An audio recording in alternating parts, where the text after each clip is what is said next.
The plan for today is we have, I think, about 6 questions to finish from this. After finishing those 6, if we have enough time, I'm thinking of doing some MCQs also. So we'll start with this and then we'll see based on how much time we have left, whether we can do the MCQs today itself or not. Okay. Yeah, Hamdan. To something called SD, below CC to something called SD, they have downgraded our credit rating. I just wanted to talk about what that means. Maybe at the end of the session, we'll talk about it. So first of all, because that is chapter 7, now only I have asked you to kind of study chapter 1. So I can't ask you to, I can't teach that chapter 7 right now. So that's what. And again, one more time before I start, everyone can hear me clearly, right? Because Bint Hilmi said, sir, can you increase your sound a little bit? Can everyone hear me clearly? Any issues with that? Can you hear no? Right, perfect. So first question for the day, I believe the other 4 we have done. And before I start, did you all try this at home?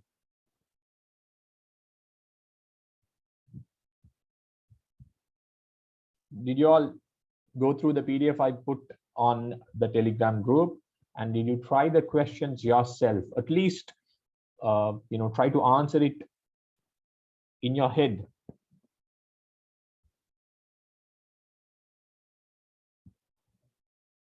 You tried, okay, cool. So that's nice.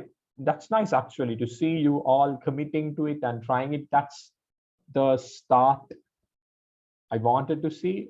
It's great that you all are trying it, and given that your A levels for the 2022 are in October, it's about time you started doing it anyways. So okay. So tried but couldn't answer some. No problem. I want the try part to come from you. If you couldn't answer any question, I'll help you with that. Okay, so we'll start with this. Explain why scarcity leads to trade-off. So this is another question, I believe, around, I think, 2019's paper this comes from. Explain why scarcity leads to trade-off. So first thing I want to ask from you, do you know what scarcity means?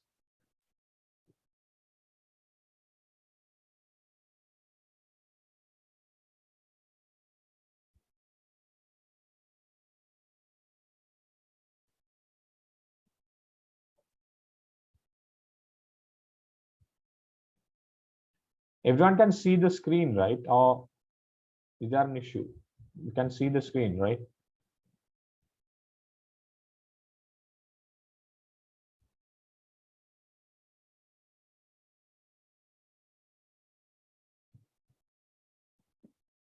Okay. So the first thing you all need is to know the terms that's given, which are given in the question. You need to know what they are. So here we need to know about 2 different terms. What are those 2 terms? To answer this question properly, you need to have proper understanding of what scarcity means and what trade-off actually means. Without knowing what they both mean, you can't answer, because the question is about explain why scarcity, right? Explain why scarcity leads to trade-off, right? So that's the question here. How scarcity leads to trade-off. That's the question. So first you need to know, and you have to also write down what scarcity is. So what is scarcity? That pretty much every one of us already might know. What is scarcity? Can someone quickly tell me?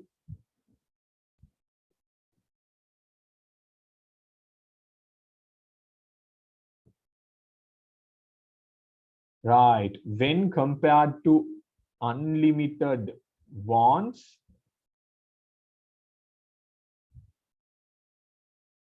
limited resources being not enough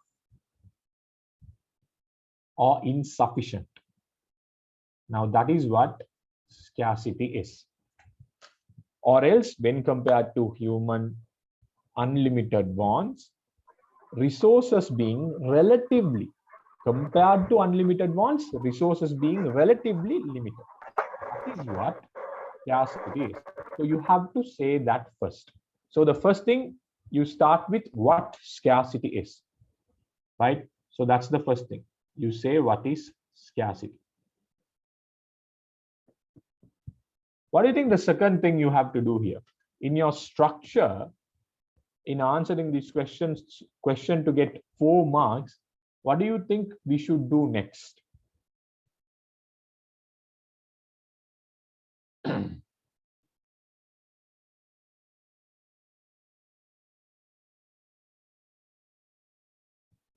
Put out your suggestions. There's no right or wrong here. We'll somehow make it right. Right. One thing you can do is, once you are done explaining scarcity, majority of you are saying we should explain what trade-off means. That is another thing you can do. Of course, you can say what is trade-off, right? You can say what is trade-off. So let me write what trade-off is here. So what is trade-off? Have you heard of what trade-off is before?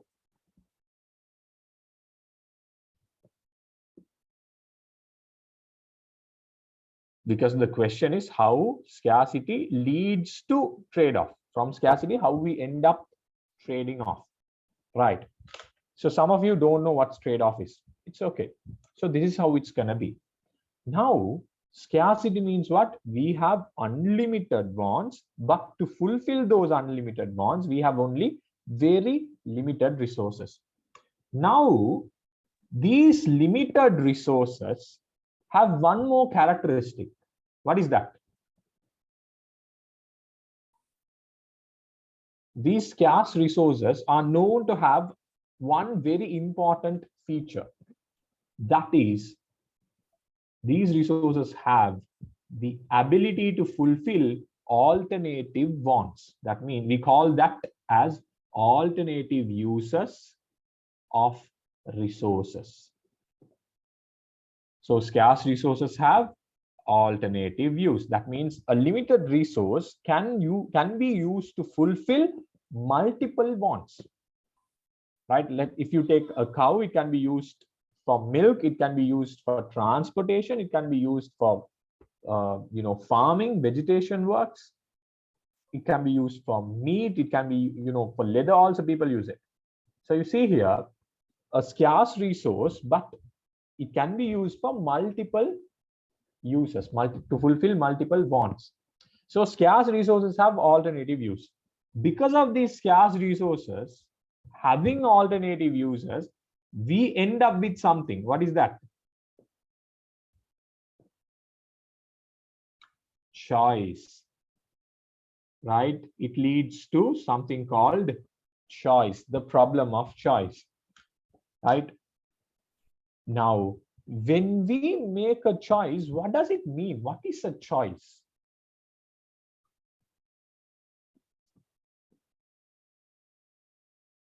You don't have to think outside, you don't have to think very seriously in an economic term. You can just think about in real life. What is a choice?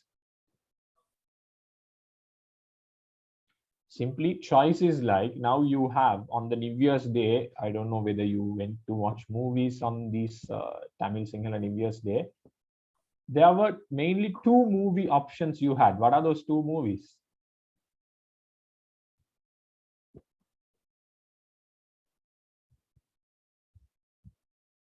Beast and KGF 2. So you had those 2 options. And maybe if you didn't watch, RRR was there as well, RRR. So you had 3 options. But the thing is, you normally, depending on an average person's income, one can't afford to go to all 3 movies on that day, right? So let's say your resource is limited to about only 1,000 rupees. So you can only go to 1 movie. You had the option to go to KGF, Beast and RRR. So that's the alternative use of your 1,000 rupee. You had 3 movies to which you could have gone. But can you go for all 3 movies?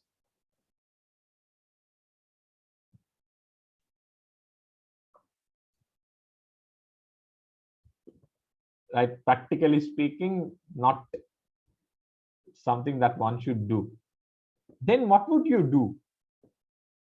You had these 3 options, right? You had these to go to, KGF2 to go to, and RRR. Since you had only limited amount of money, you had to choose one of these movies, one out of these 3 movies, right? So let's say you went to which one? Which one shall we choose?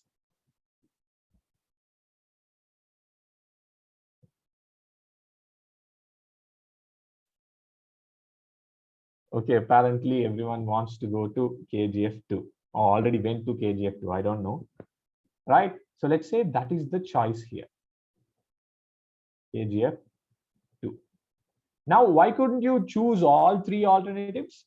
Because we don't have enough resources, right? Even though if possible, we would go to every single movie that comes out. But the problem is we don't have enough resources to go there. Even we don't have time, we don't have money also. So that's why you see here, when we had 3 different options, we couldn't pick all of them. We had to pick one. So since everyone picked up KGF2, I believe that's your best choice, the top choice, the best option. If KGF2 didn't release on that day, you had only 2 options, Beast or RRR. Which one would you would have gone to?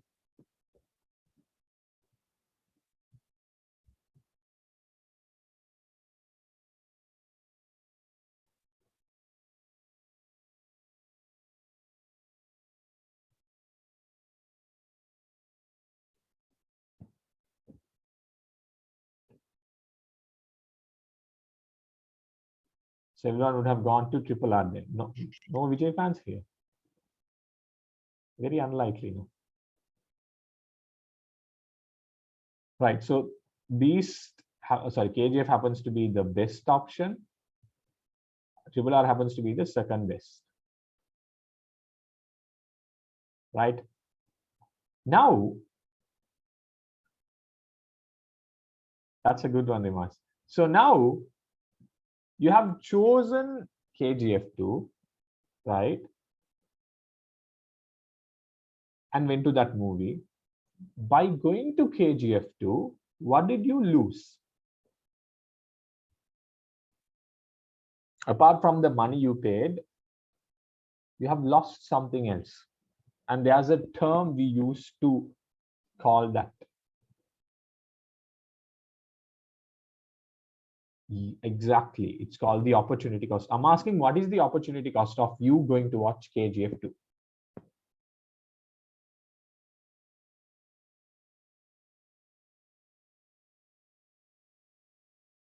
Is it both Beast and RRR, or is it just RRR?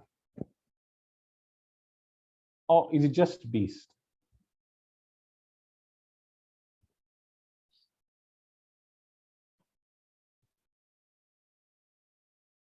Right. Now here, I'm going to teach you one more thing, okay?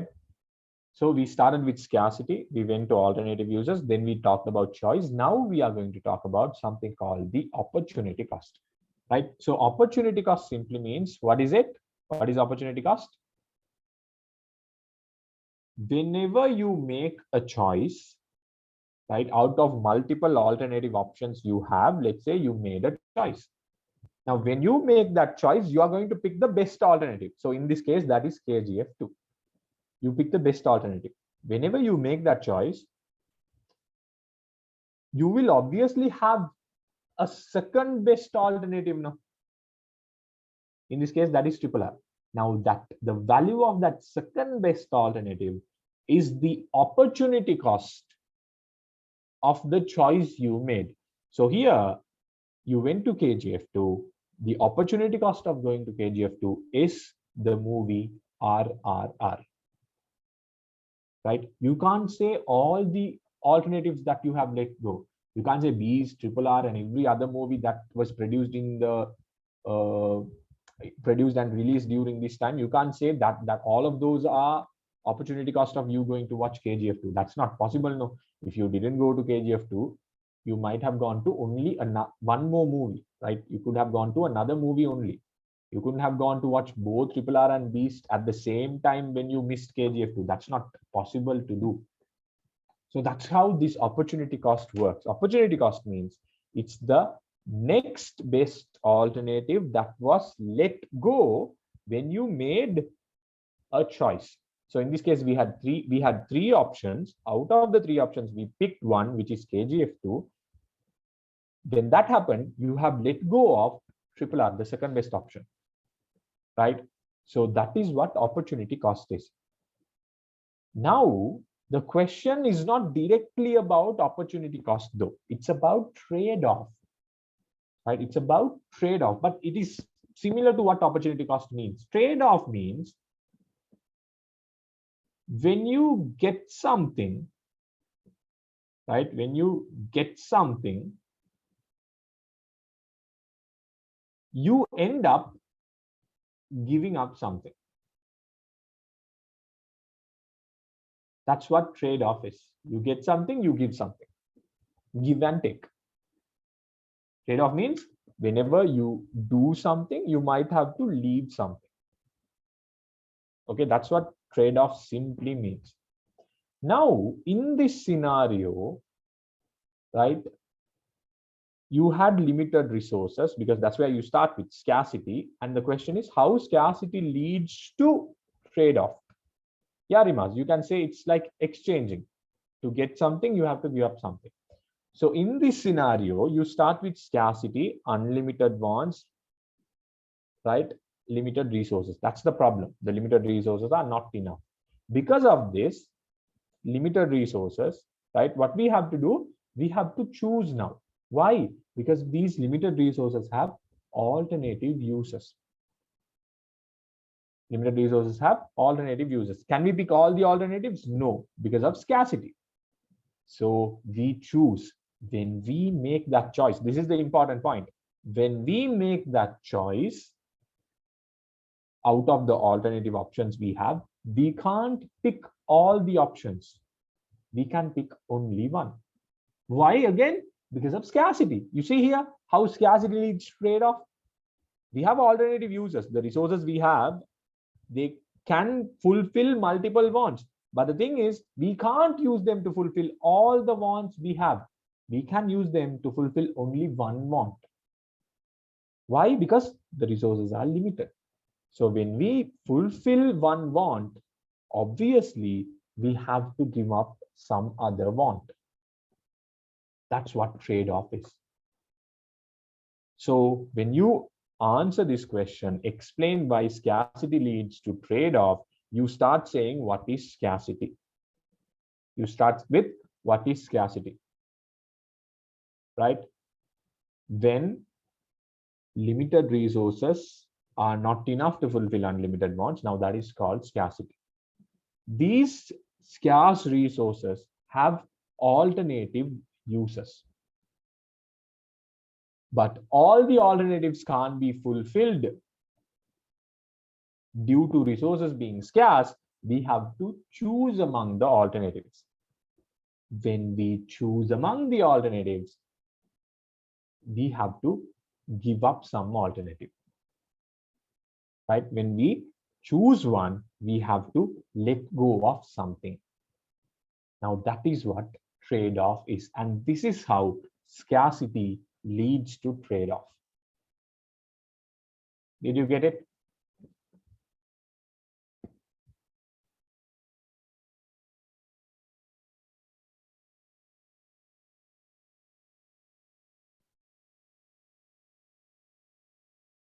Here, you don't have to talk about opportunity cost because the question didn't ask about opportunity cost. They talked about trade-off. Trade-off means what?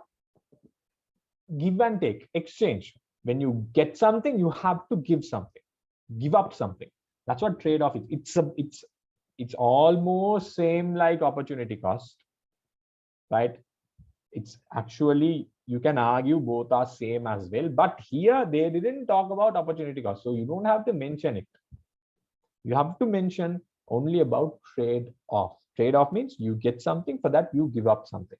Now opportunity cost is a little, how to put it, trade-off is a very small concept, whereas opportunity cost covers a bigger scope.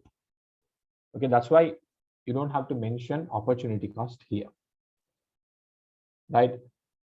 So for this question, you don't even have to talk about any examples or anything. I just took it so that I can explain these concepts before explaining the answer. Because I told you, no, this is not just a paper discussion class. This is also part revision class. Okay, so that's why I just took those examples of KGF and all of that. So this is how your answer is supposed to be. First, you have to tell the definition for scarcity. Number one. Then you have to tell these scarce resources have alternative uses. So let me try to quickly type it down. Scarce resources have alternative uses.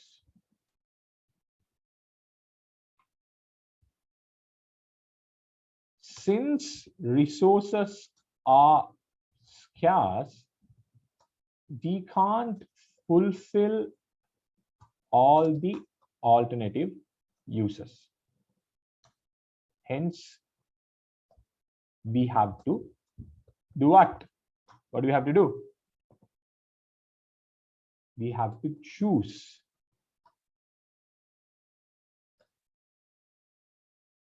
When we choose among the alternatives,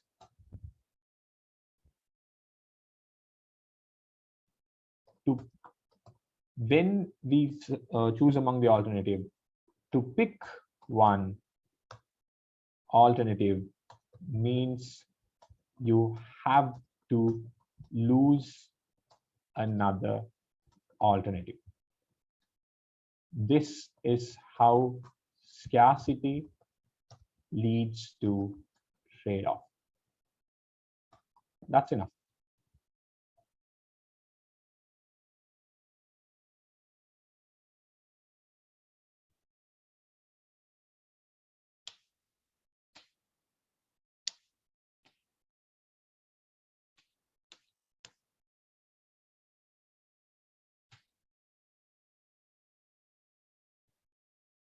Halana, yeah, that's one way of saying it. But in your A-level syllabus, this is how it goes. When we talk about opportunity cost, we take lots of alternative uses.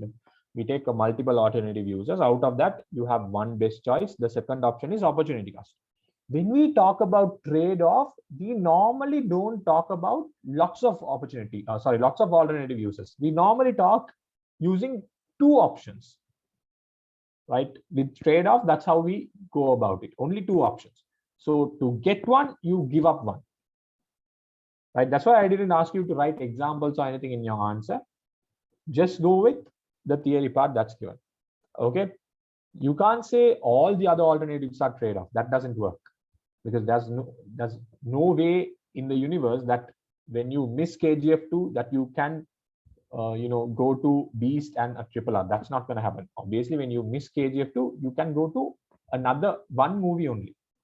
So you can't say both Beast and Triple R are trade-offs, right? So this is how your answer is supposed to be. If you want to write a little bit more, right, to make sure you definitely don't lose anything, what you can do is you can add a point saying, if resources are not scarce, will we face something as something like trade-off? If resources are not scarce, do you think we'll face trade-offs? If you have unlimited amount of money, if you have unlimited amount of time, and given that your parents also don't mind you coming home a little late, would you just go to KGF2?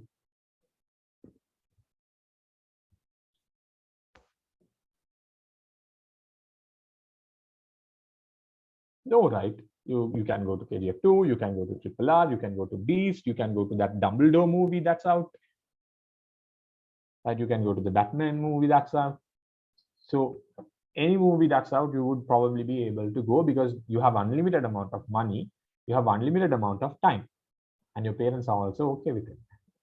Right? So if resources are not scarce, would you be giving up something to get something? No. So if resources are not scarce, trade-offs won't exist. That concept itself won't be there. You won't have to give up something to get something. So I didn't watch Fantastic Beasts 3 just because Johnny Depp was recasted. You can watch his court trial going on right now. That's also, I think they are showing it live.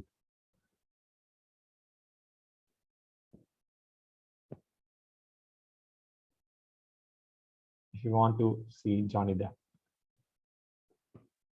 So you see the answer. So pretty much you start with the scarcity definition and below you have to write whatever that I have given. Clear?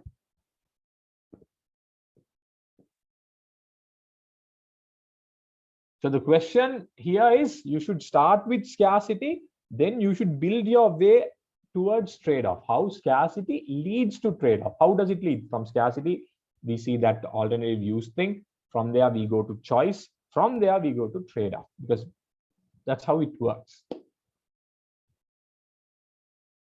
Haridanamai, all good. Shall I erase this and move on to the next question?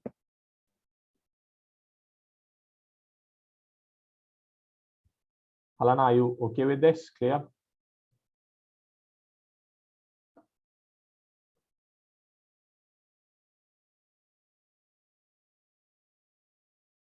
What is meant by scarcity? Explain the problem of scarcity using production possibilities curve. Now we are kind of advancing into from the base. Up until now, we were only talking about the initial parts of chapter 1, right? Where we were talking about the basic concepts, scarcity, alternative use, choice, opportunity cost, economic goods, economic resources, chapters of production. We have talked about them up until now, up until question number 5. Now in question 6, we talk about that scarcity, but also we are touching something from another part of chapter 1, which is PPC, production possibility curve. So do you know what a production possibility curve is?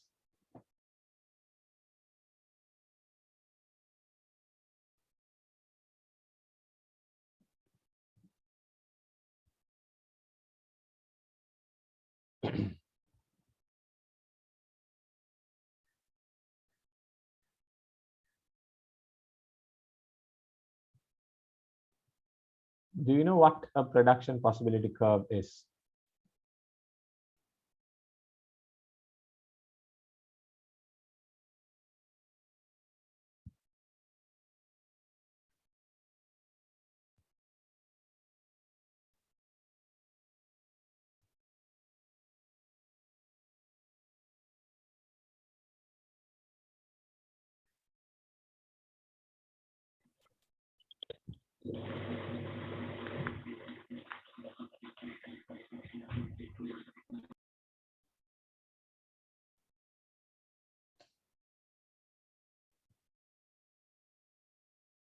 So as you can see, if you have studied chapter 1, you obviously might have some sort of an idea of what production possibility curves are.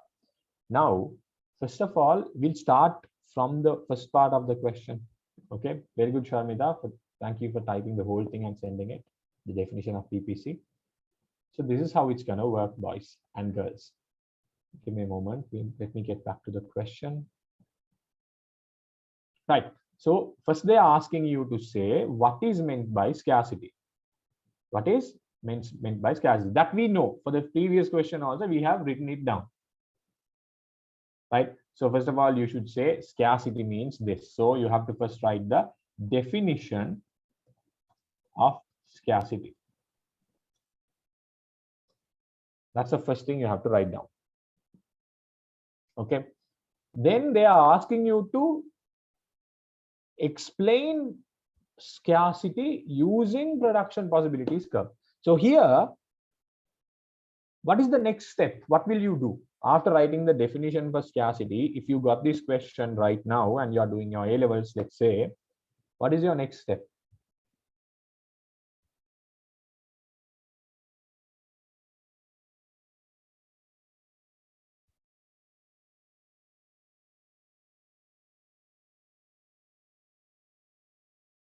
Will you write the definition of PPC or not?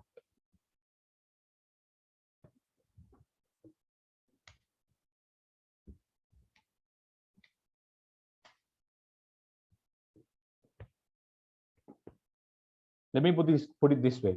Is it necessary for you to write the definition of PPC here or not?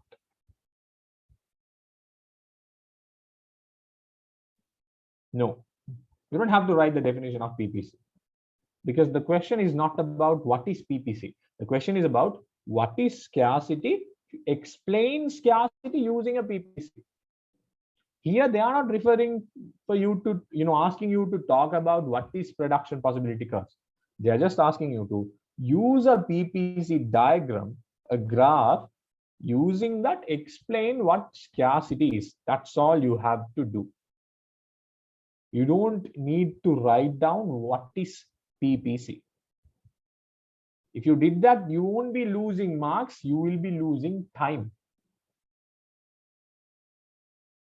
Right?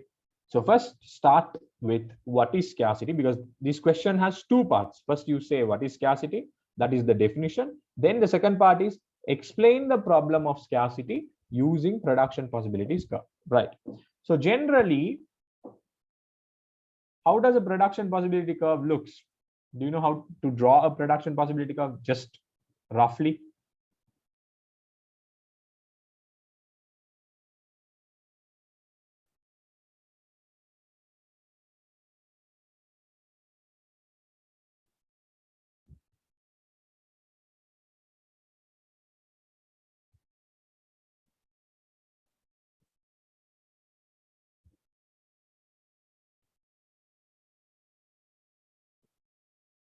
So we have two products here. One is agricultural products, the other is industrial products. Having only 5 months for the exams and not knowing how to draw a PPC curve. Are you serious? I just wanted to see. There might be someone who has no idea of how to draw a PPC. Not sure, no. So I should cater to the crowd, right? I can't cater to my expectation of how the crowd is supposed to be. So that's why I'm asking you. You can now, you can't. You should tell so that I can explain in that way. Okay, so let's say this is the PPC you have. Zainab, really? So you can just roughly draw a PPC like this. You don't have to take, intervals and put numbers and all. No need. You just draw a graph like this, vertical axis, horizontal axis. Then you label those axes, give two products for each of these axes, mark the origin point as 0, then draw a PPC curve. It's better if you draw. And what is the shape of this curve?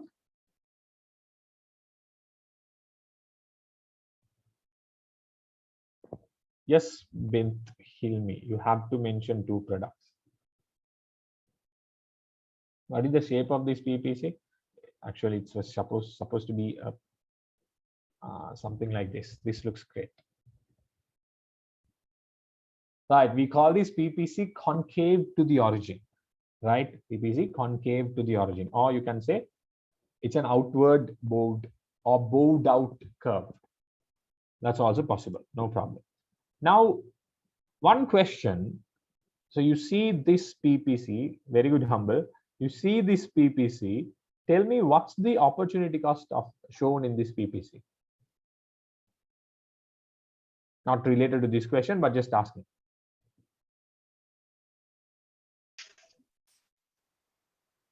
What is the opportunity cost shown here?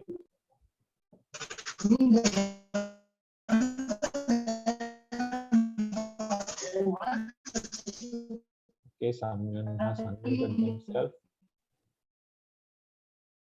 Unless you are answering, mute yourself. So this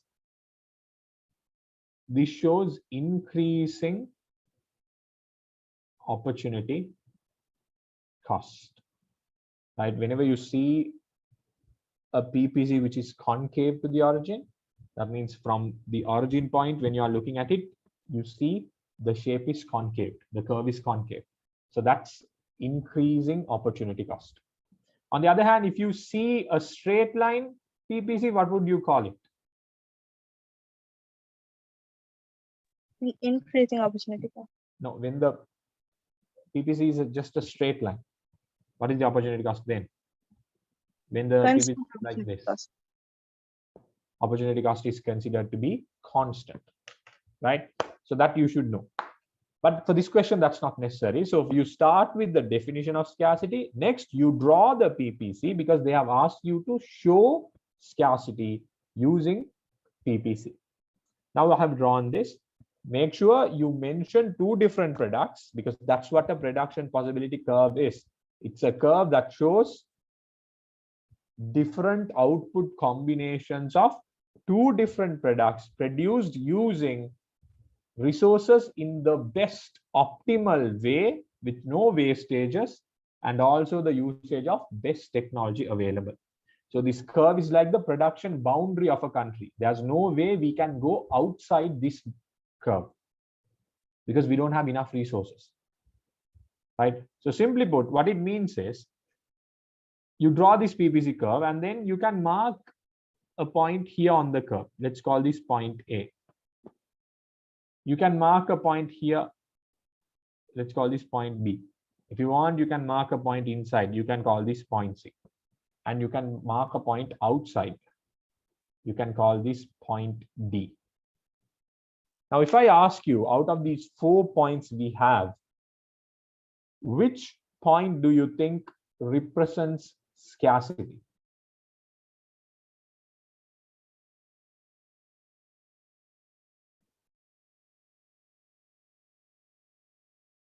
Why do you think that point represents scarcity?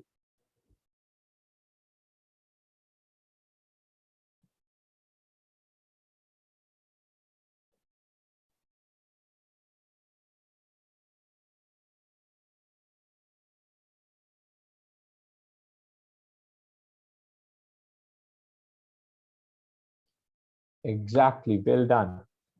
So the thing is, you see the PPC curve is this brown line. So first we label that as the PPC.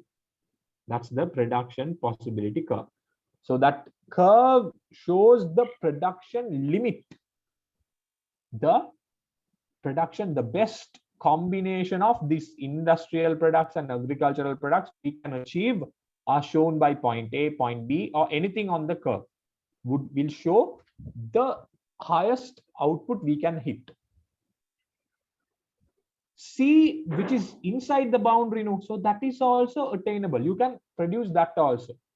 If you want, you can hit the maximum, the optimal output, or you can settle for something less also. C is also possible to produce. But you see, D is outside the boundary. D is outside the boundary. You don't have enough resources to hit that point. And that's what scarcity is. Scarcity, what does it mean? It means we don't have enough resources to fulfill all our wants. So in this case, we don't have enough resources to fulfill the combination D, to produce output level of D. So once you are done writing the definition for scarcity, you draw a graph like this, and then you have to give a caption saying point A, point B, since they are on the production possibility curve, they are attainable. You can produce those combinations. Point C is also possible to produce because it's inside the PPC. But point D, as it is outside the production boundary, as it's in the production impossible region, it's unattainable due to lack of resources, due to scarcity. This is how PPC shows scarcity, through that point outside the PPC, right? That's all. So if you want, you can even just roughly draw something like this.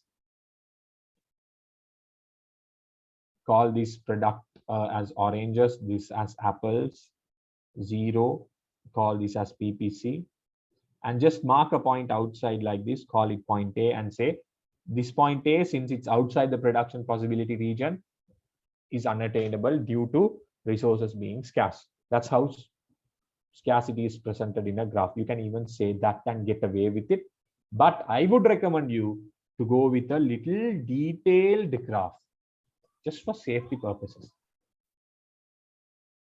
right? Is that clear?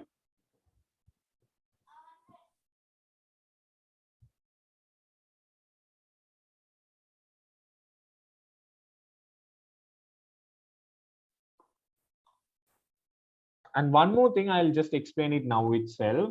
When you are drawing a PPC, now you have the curve, no?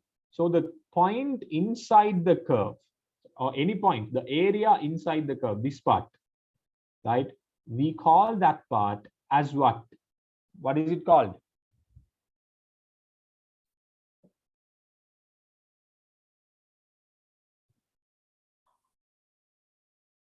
What do you think that part is called? No. I'm asking, if you take the curve, any part inside the curve, we call it production possible region. We call it production possible region because any point in that area we can produce. So it's called production possible region. And the curve is called the boundary. Production possibility curve is also called production possibility boundary, or production possible boundary. It's the limit. Any point outside the PPC curve, right? This area, anything outside, we call it production impossible region. Right? Production impossible region. Why? Because we don't have enough resources to achieve that combination outside the PPC curve. Right? So you can explain it that way as well. So this is how your explanation has to be. First, you start with definition of scarcity, right? Limited resources being, or resources being relatively limited compared to unlimited wants is called scarcity, or resources being relatively insufficient to fulfill unlimited wants is called scarcity. Then you draw this graph like this, mention these 4 points. It's enough to mention just 3. These A, B, D is enough, but I would recommend you to go with 4 points. And then you tell point A, B, and C are attainable as they are falling in the production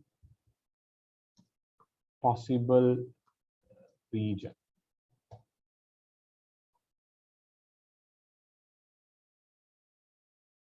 But point D is unattainable.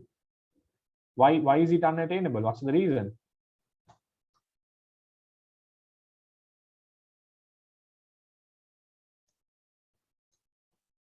Due to resources being not enough. Okay, the power is out, but I think I have enough power to take you through the session. It's supposed to go at 5, but it went at 4:30 today.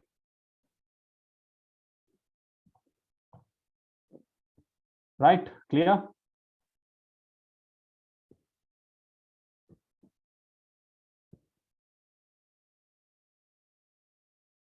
Then you say, hence, any point outside the PPC represents scarcity. That's it. Clear?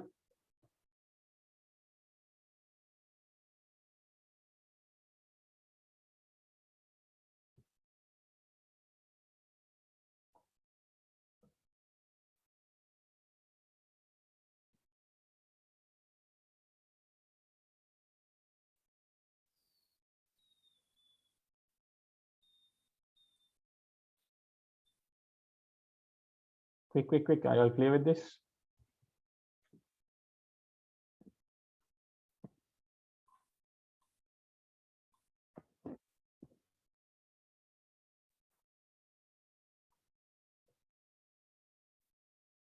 Nice. So that's how you explain this. If you want, I would say if you want, you can put numbers also to explain this whole thing. But I would say it's not necessary though, right? Just you can get away with just drawing something like this. But if you want to understand it, I'll just put something here. So let's say at point A, you are producing 100 units of industrial goods and 50 units of agricultural goods. At point B, 30 units of industrial goods and 90 units of agricultural goods. So if you want to go to point D shows what? Point D shows 100 units of industrial goods and 90 units of agricultural goods, which is not possible to be made. Why? If you want to produce 100 units in industrial goods, with whatever that is left in resources, land, labor, capital, you can only produce 50 units of agricultural products. That's what the PPC curve tells us.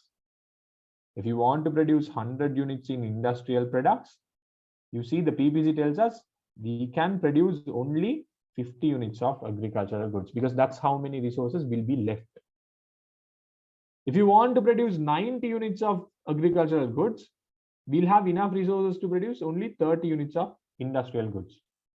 So that's why, like I said, if you want to produce 100 units of industrial and 90 units of agricultural resources, we don't have enough resources. So that's why any point outside PPC shows scarcity in this manner. We will, Sharmita, we will.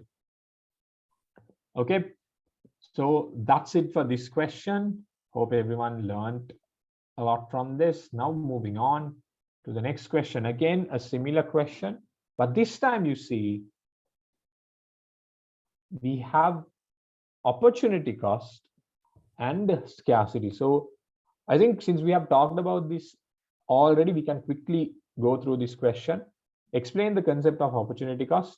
Describe how does opportunity cost relate to the problem of scarcity. So here, how do you start? First, what is the first thing you are going to do here?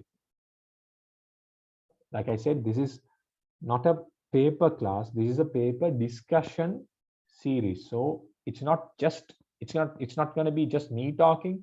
I want you to talk. I want you to type. You should interact here.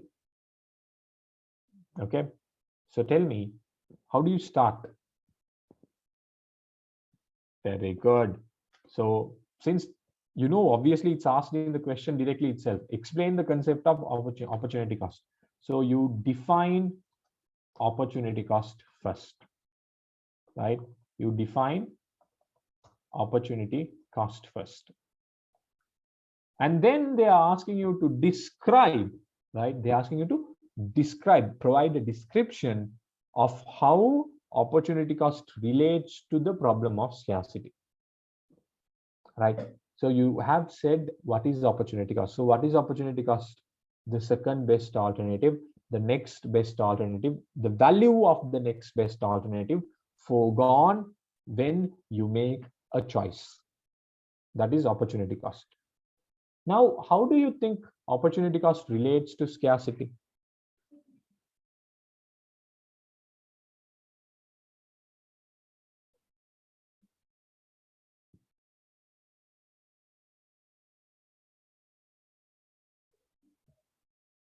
How do you think opportunity cost relates to scarcity?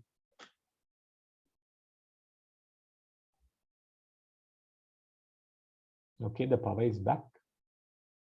Yesterday also at 4:30 power went, in about 5 minutes it came. And then again it went at 5.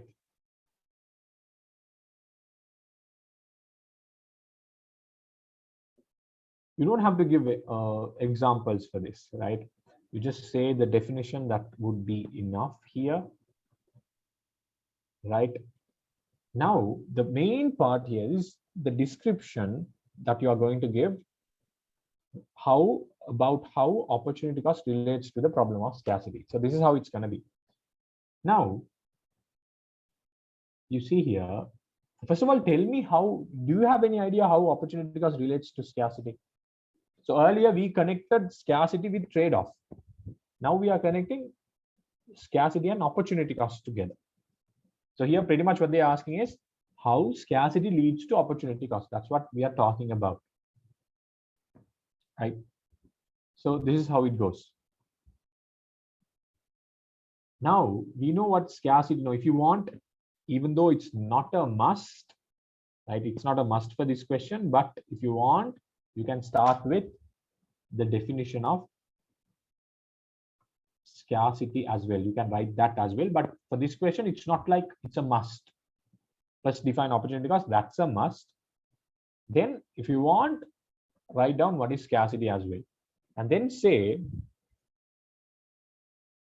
opportunity cost arises, right? Opportunity cost arises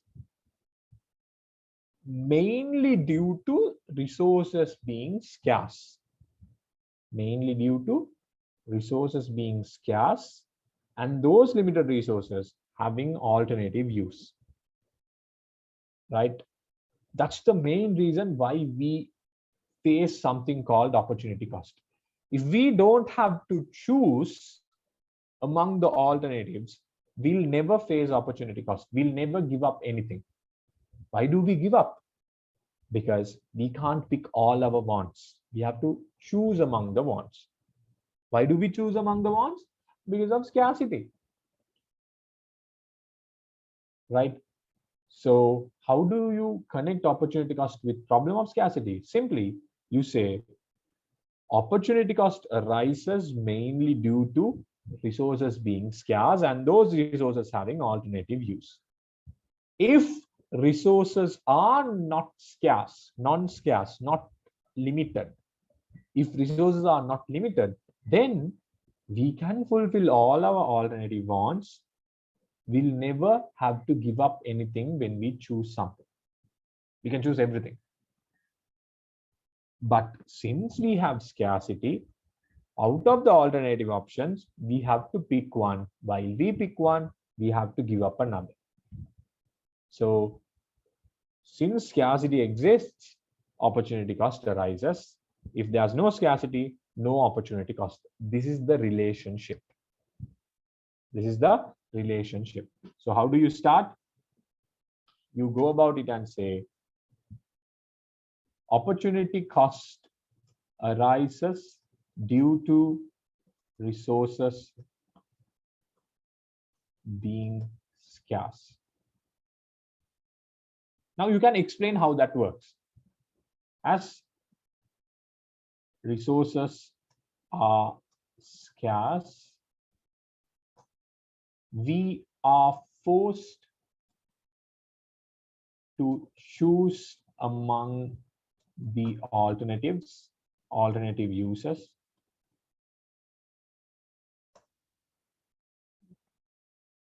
Which leads to us incurring opportunity cost.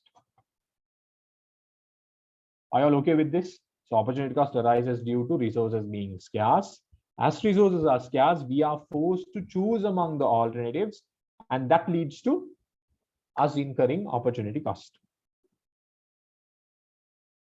If resources are not scarce, then we can fulfill all our wants and end up not incurring any opportunity cost, as we did not give up any alternative.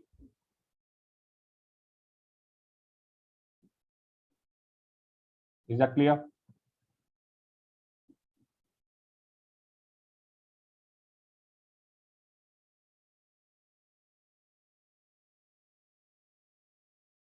So the most important points are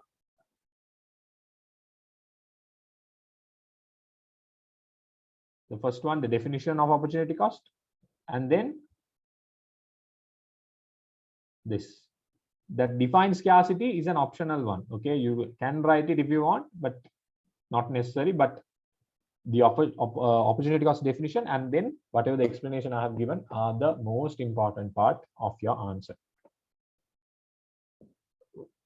Right? Is that clear?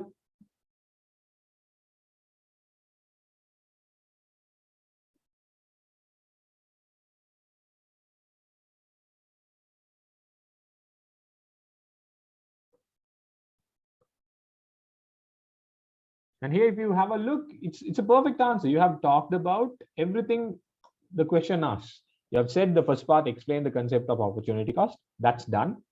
In the definition, you have done it. You have said what is opportunity cost. Then describe how opportunity cost relates to the problem of scarcity. So we have said opportunity cost arises due to scarcity, resources being scarce. As resources are scarce, we are forced to choose among the alternatives. That's when we incur opportunity cost. If resources are not scarce, then we don't have to choose among the alternatives. We can pick everything. Then we won't be giving up anything. Then we won't be giving up anything. So we won't incur any opportunity cost. That's it. That's how opportunity cost relates to the problem of scarcity. Right? So now I think any question you get with in regards to scarcity or the basic concepts, right? Scarcity, choice, opportunity cost, those parts, I believe you all are completely fine now. Are you all completely fine, or are you all still kind of like not so sure?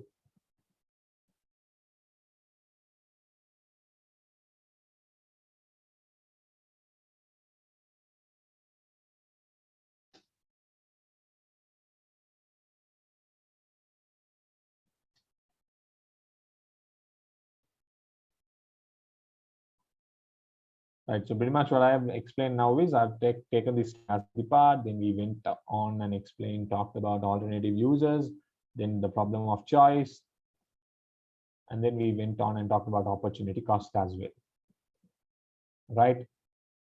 So here, there's another similar question, why scarcity creates choice? So you see here, these type of questions normally come in your first essay type question in part 2.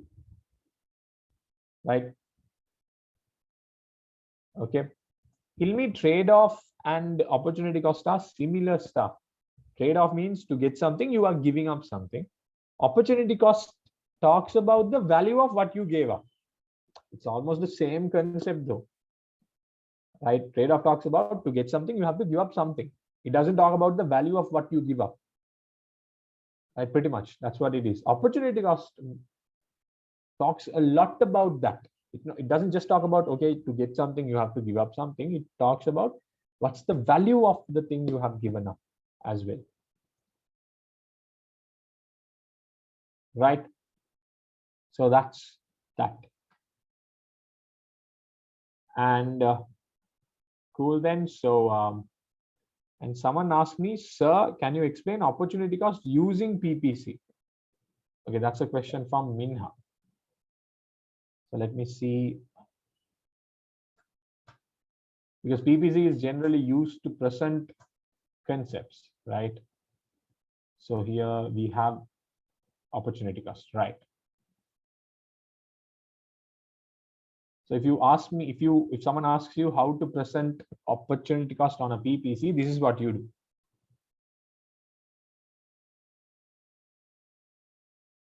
Again, you draw a similar graph like this. Let's call this PPC.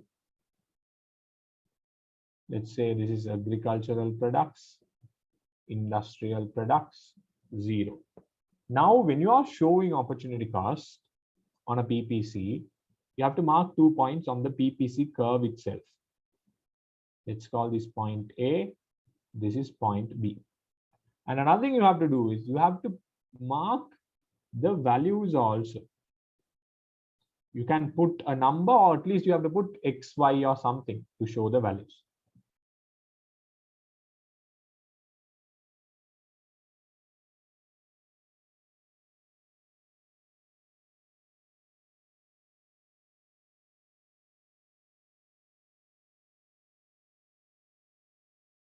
Right?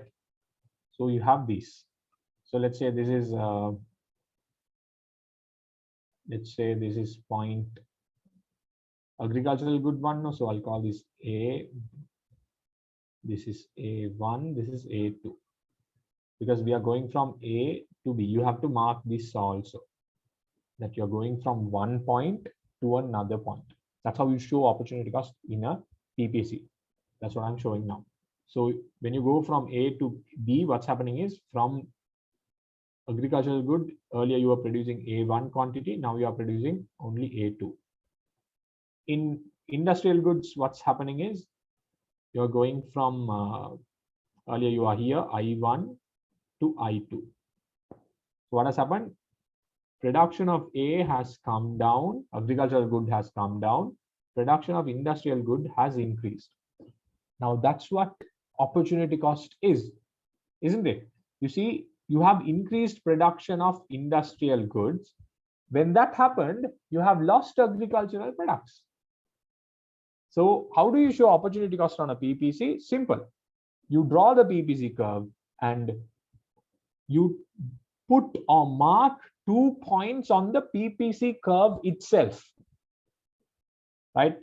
On the PPC curve itself. And when you move from one point on the PPC to another point on the PPC, you have to lose one product when you gain one product. Because when you draw a production possibility curve, one assumption is we are fully employed, right? Full employment. All the resources are used to the max. When you are producing a combination, let's say A1 is 100. At that time, I1 is, let's say, 50. When you're producing 100 agricultural goods, 50 industrial goods, at that time itself, all your resources are used. Land, labor, capital, entrepreneurship, everything used. Nothing's left to produce even a single unit of agricultural good. We don't have anything left. We can only produce 100 units of agricultural goods and 50 units of industrial goods with all the land, labor, capital, everything we have. We are fully employed by that time. We can't produce 51 units of industrial goods because we don't have enough resource. Now, if you decide, okay, I need more industrial goods, let's say the country is asking for 90 industrial goods. It's possible to produce, right? But it's not possible to produce it while producing 100 agricultural goods. What you should do now, if you want to increase production of agricultural goods, what you should do now?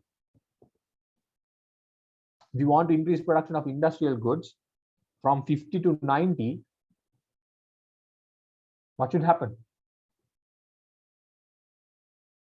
How can you make that happen?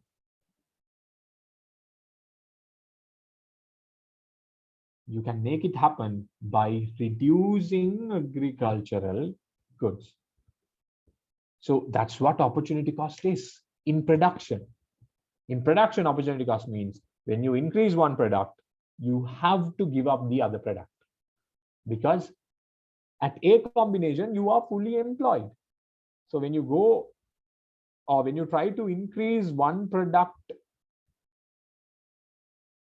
with this fully employed situation, when you try to increase one product, you have to take resources from the other production.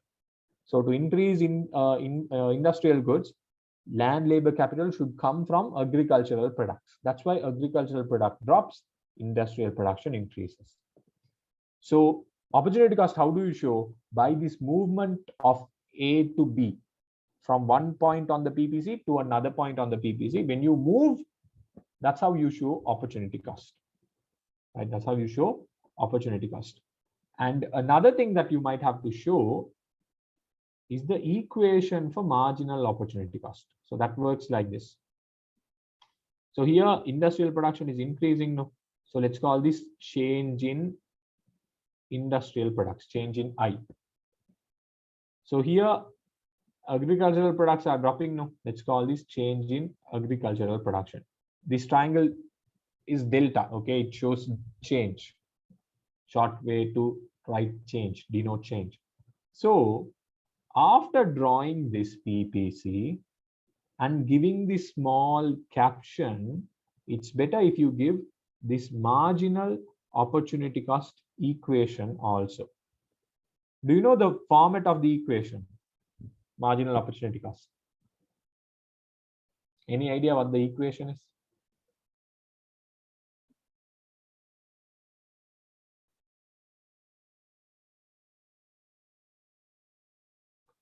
Very good, Farika. Loss over gain. Or another, how to put it? The lengthy way of writing the same thing is foregone production over increased production. So in this case, foregone production is agricultural, no? So the change in A over increased production is change in I. Since I have put numbers here, I can actually find the value also. Let's say this is 30. So A drop is 30. So A change is 70. I change is 40. So what is the marginal opportunity cost? It's going to be how much? 1.75 units of agricultural goods given up to produce 1 unit of industrial goods. But you don't need all those things. If you are not writing any numbers, after drawing the graph, giving this caption, write this down, this equation. That's enough. Right? So these numbers and all, you don't have to actually show. I just showed it so that I can explain the stuff to you, the theory part. Main part you have to show is the movement from A to B. Okay, is that clear?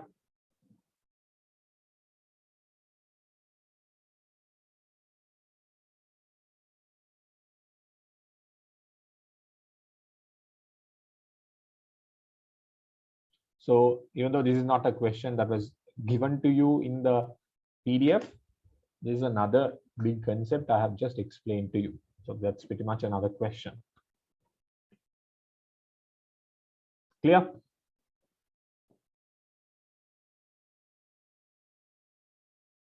So what do you have to say? How you show opportunity cost in a graph PPC? Simple. You draw a PPC and then mark 2 points on the PPC, A and B, and then draw an arrow between A and B. So that movement actually shows what? You are increasing one production. At that time, you end up losing the other. So that's what opportunity cost is. To increase industrial goods, you have to give up agricultural goods. So the opportunity cost of increasing production of industrial goods is the amount you lost in agricultural products. So that's how you show opportunity cost in a graph. Clear?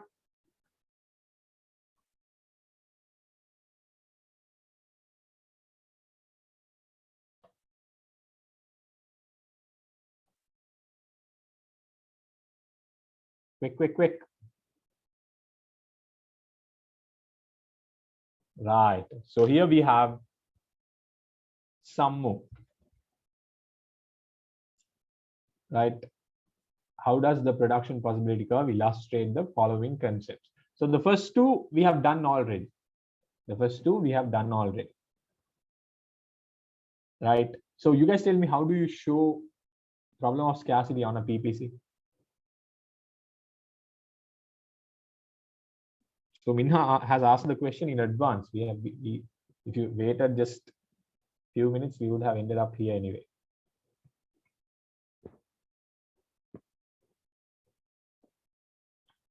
Right. So this is simple, right? Problem of scarcity, we just talked about it. For all four questions, the starting point is the same. You just draw a graph, vertical. I would recommend you to always go with these two products: agricultural products, industrial products, right? And make sure you mark the origin point, because it's a must. You have to label the axis, mark the origin point, and you have to label the PPC curve as the PPC curve. Whatever you are seeing right now, if you missed one of these labels, you might lose marks for that. Right? The labeling is very important when you're drawing a graph, because otherwise no one will know what this graph is about. Only after you label this curve as PPC, people will know this is PPC. Right? You can't always think everyone who looks at whatever you have drawn is going to be a colleague of yours. It can be someone who is doing a grocery shop also. Right? So make sure you label them properly. If it's a demand curve, you have to put D. If it's a supply curve, you have to put S to show it's a supply curve. Farika, if you want, you can name anything, right? You can put good X here, good Y here, but I would suggest you to stick with agricultural goods and industrial goods. That way it's kind of better. Or you can go with even something like, let's say, consumer goods, capital goods, calculators, TVs, anything you can put. Hamdan, if you want, yeah, put military goods. And what is the other one you are going to put? On one side, military goods, the other?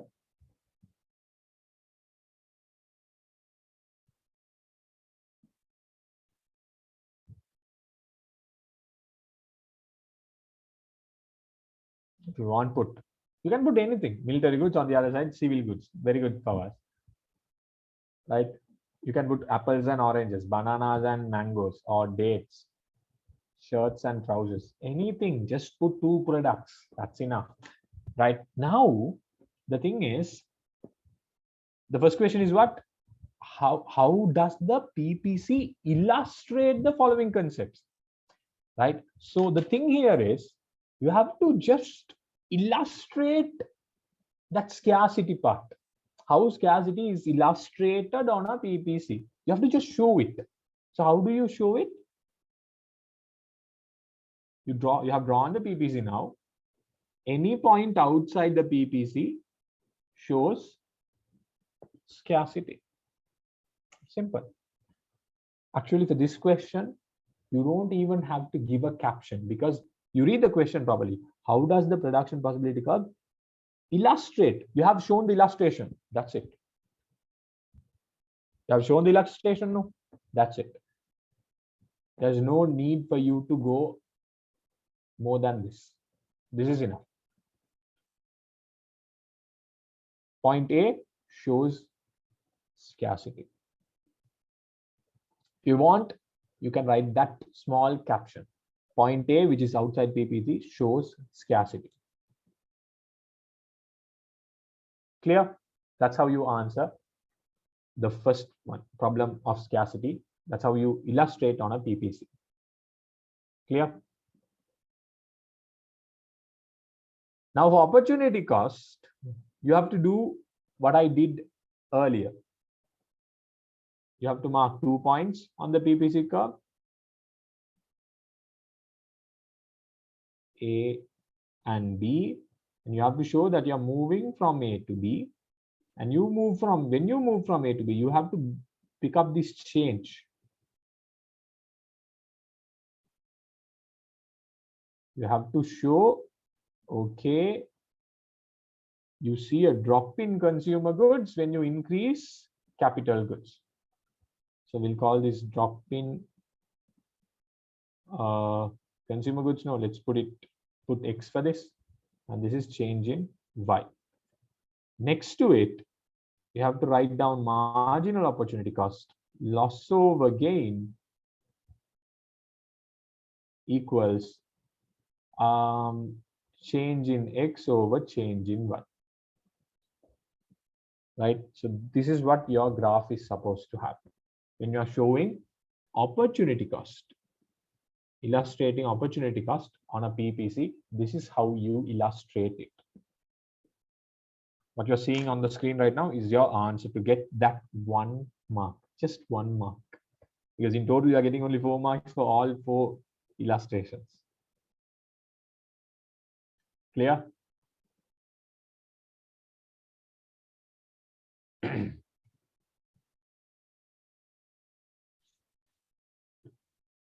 Afra, Jamila, Amina, Sheed, clear on this?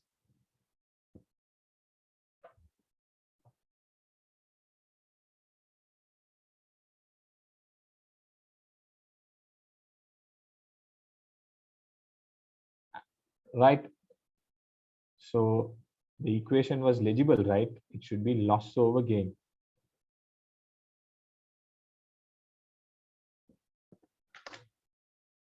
Should we find the MOC even when illustrating or only if the question says? Even in illustration, you have to show this is the opportunity cost part, this change in X, change in Y. So increase in Y, drop in X. That's how the opportunity cost arises now. So you have to show that, right? Just by showing a movement from A to B, you can show a lot of other things as well. So opportunity cost, to show it, you have to show when you move from A to B, that red line shows you are moving from A to B. When that happens, you see Y, that means capital goods, there's an increase, consumer goods, there's a drop, right? To show that it's the loss part and the gain part, to show it properly, you are putting this equation also. So it's kind of important to do that. But let's say you forget this part and only draw the graph, at least for that. Mostly, I would say you will get the whole mark, if not at least 75% of the mark you'll get. Okay, shall we go to the next one, economic recession?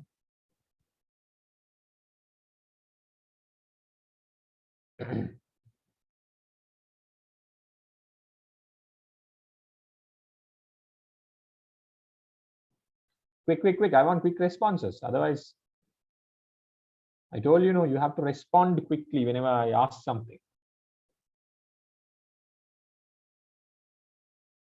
Hitmini Hiranya. Clear? All, everything? Who else is there? Umaira Faiz. There are 3 Umairas in the class now. Tarushi, clear? Yumni? If I mispronounce anyone's name, excuse me for that.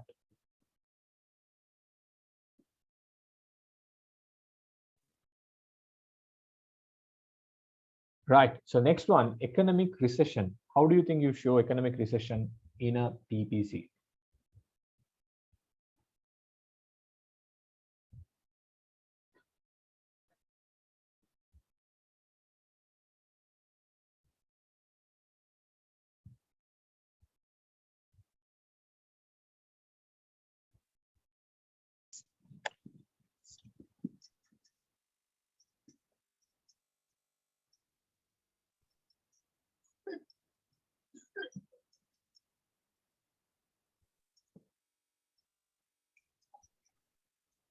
Yeah.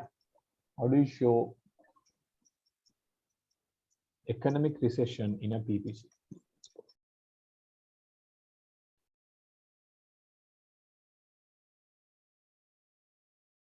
Point inside the curve. No. Point inside the curve is not recession.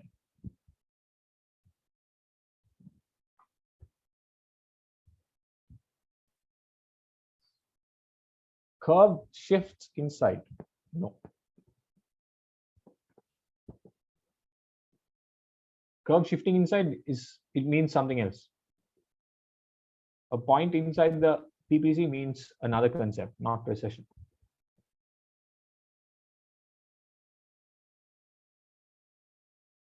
What is economic recession?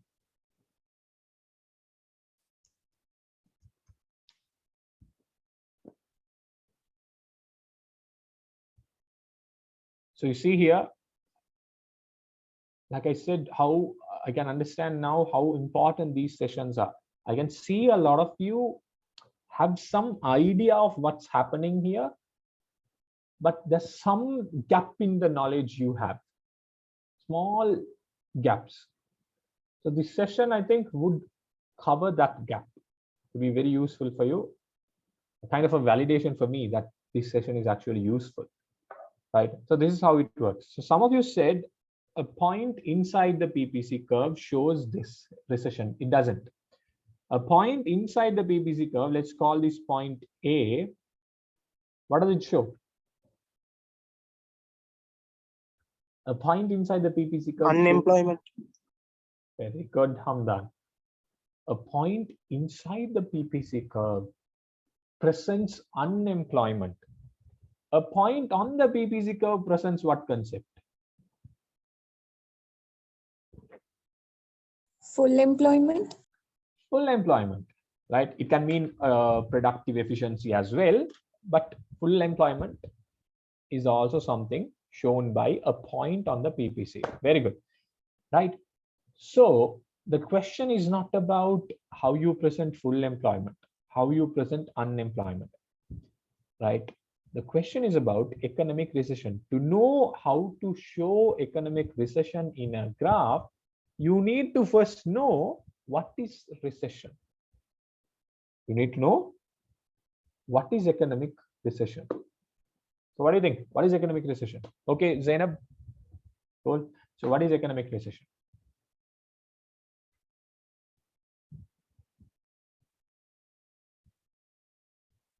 It is a temporary situation, but what is happening in that situation?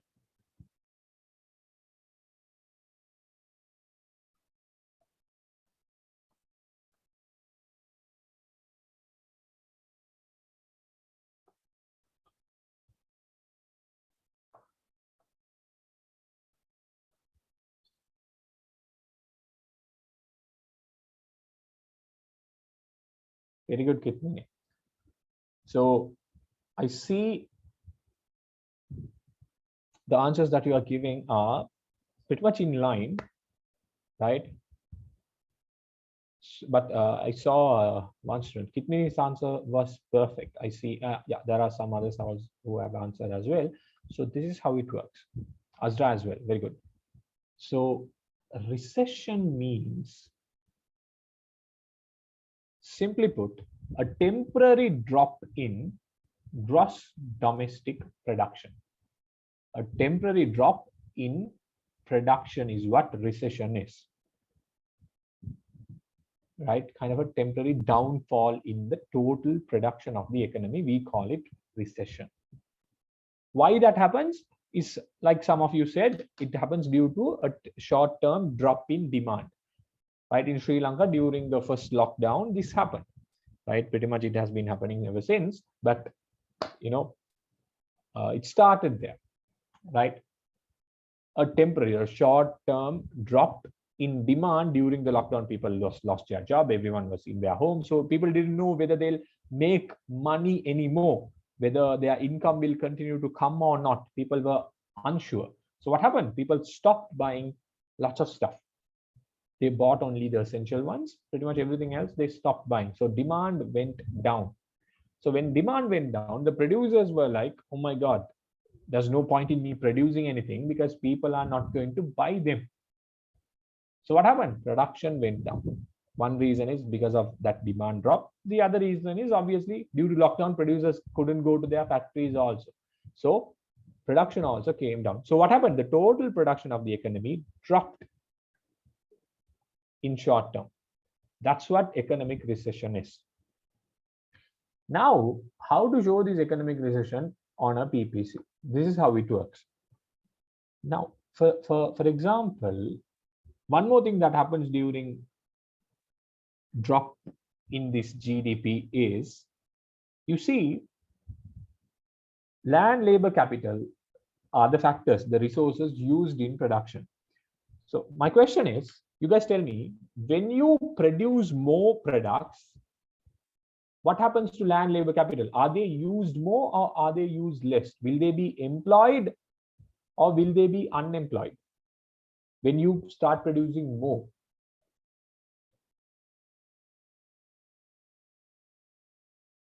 They'll be employed more, right? Whoever doesn't have a job will have to be employed now so that we can increase production. On the other hand, when we see a drop in GDP, what happens to employment? What do you think? You think employment increases or unemployment increases?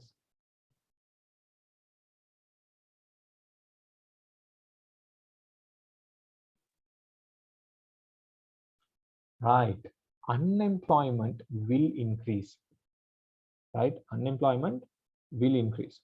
So you can show this increase in unemployment in two ways. So you have to actually show that in the graph, that unemployment increase. One way to show that is A is unemployment, B is full employment. So when recession happens, what's happening? The total production is dropping, resources are getting unemployed. So one way to show that is to show a movement from the PPC curve to a point inside the PPC curve. Movement from B to A shows economic recession. Movement from B to A shows economic recession, because earlier you were fully employed. Now some have lost their jobs. Unemployment. We have come to unemployment. And also it also shows that our production has dropped. You see here, consumer good production, capital good production. If you call this point 100 and let's say this is 80, now what has happened? You have come to point A now. That means something below 100, no, you can call it whatever you want, 10, 20, 50 or whatever, but anyway below 100. So production of consumer good has dropped, production of capital good also has dropped. So when you move from B to A, production has dropped and unemployment has increased. So that's one way of showing economic recession. You don't have to put these values and all, just point B, point A, show that you're coming from point B, the point on the PPC, towards the origin point inside. That's how you show recession. There's another way to show recession as well. So I told you recession means what? Increase in unemployment. So you can come from zero unemployment to somewhere you have unemployment. On the other hand, you can also be at a point where you are already, the country is already unemployed. From there, further the unemployment increases. So this is also another way to show unemployment. From B to A shows recession. C to A also shows recession. So you have to show both. You have to show both in the graph. Both are presenting recession, because in both instances unemployment is increasing. In the first instance where you go from B to A, at first you are fully employed, everyone was working, then some lost their job. That is also recession. When you go from C to A, when you are at C, already some have lost their jobs. Not everyone is working, not every resource is used, but from that C level you are getting to A. That means more people are losing their jobs. Unemployment is increasing. So recession means a drop in gross domestic product. At that time, unemployment will increase. So how to show it in a PPC? On the PPC curve, you mark a point and you mark a point inside, right? And you move from that B point, the point on the curve, towards inside. That shows recession. At the same time, you mark another point closer to the PPC, not on the PPC, but closer to the PPC. From that point also, you come towards this point, which is inside, further inside the PPC. That's how you show recession. You can name them in any way you want, depending on how you mark it. So let me mark it again. Now I'm going to call this A. I'm going to call this point B. And let's mark a point here and call this point C. So a movement from A to B shows recession. A movement from C to B also shows recession. If we draw in two separate graphs, fine, no problem. You can do that. You can do that. If you want this A to B movement in one graph, and then the C to B movement in another graph, totally fine. You don't have to explain anything. Just draw the graph, enough. Clear?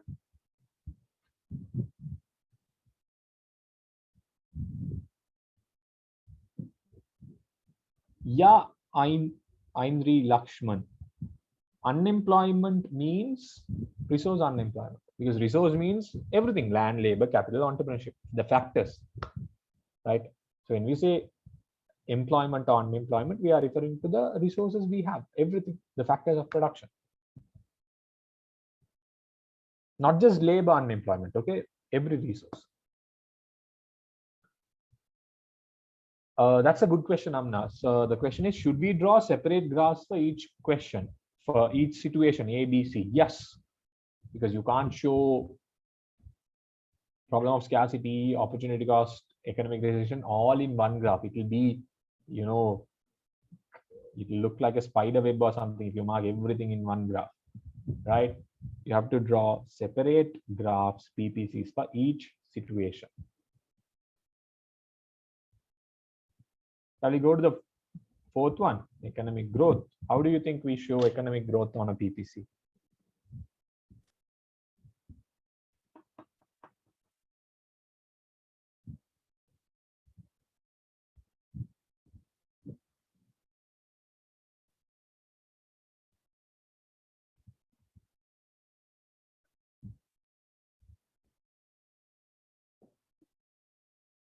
The opposite of economic recession. No, economic growth is not the opposite of recession.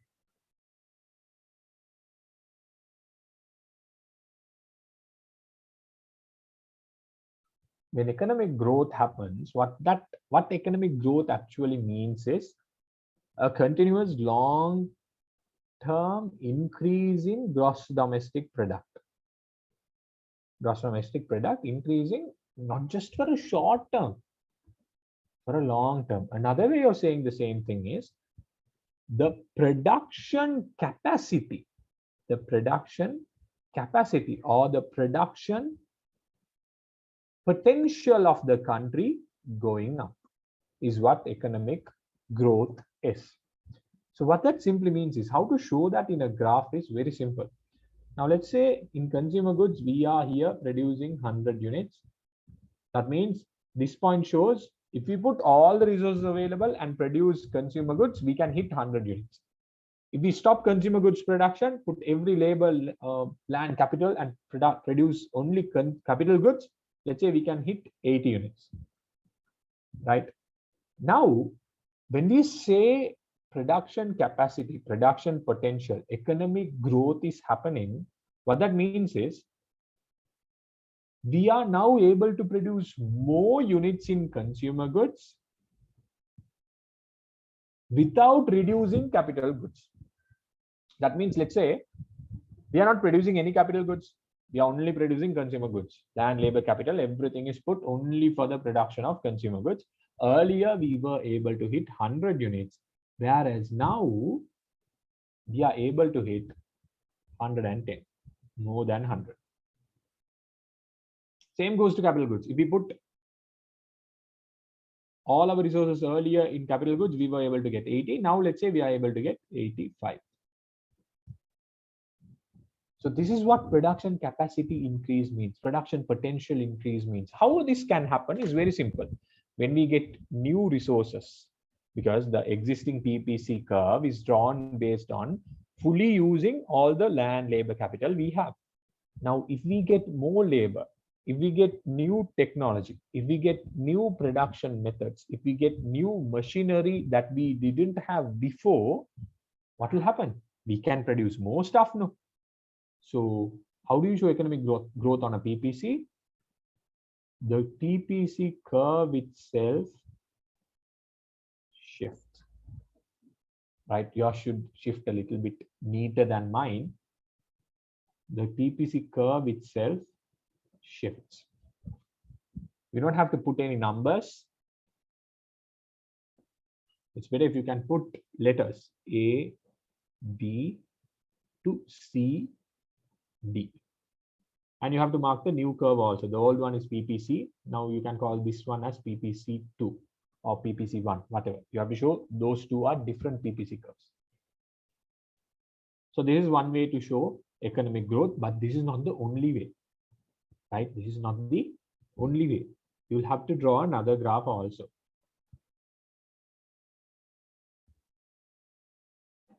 You can put years also. Yeah. If you want, you can put 2012 for this, 2015 for this, something that also you can do. Somehow you have to show these two curves are two different curves. Right. The second way to draw that is you start the same way, consumer goods, 0, capital goods. Now the thing here is, when these new labor, new technology, when they come in, sometimes what happens is the new labor that comes in might not be usable for capital goods, but only usable for consumer goods. In that scenario, what will happen is capital goods, the maximum point will not change, but consumer goods, you will see a growth. Only on one side, you see a growth. Right, but still here also you are seeing growth, but you have to make sure only one product you are showing that economic growth is happening. On the other side, the top amount, the maximum amount remains the same.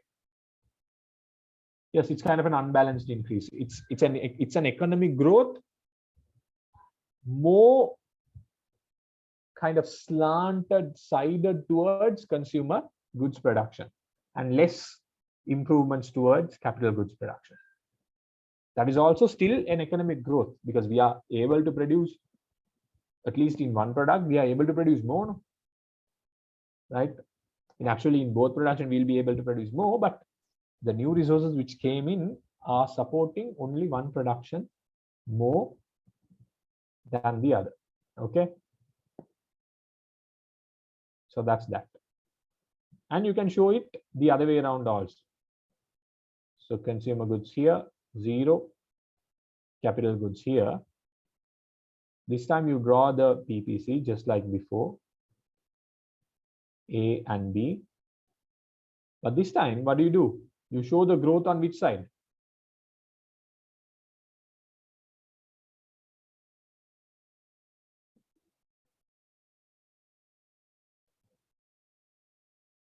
You show the growth on which side now?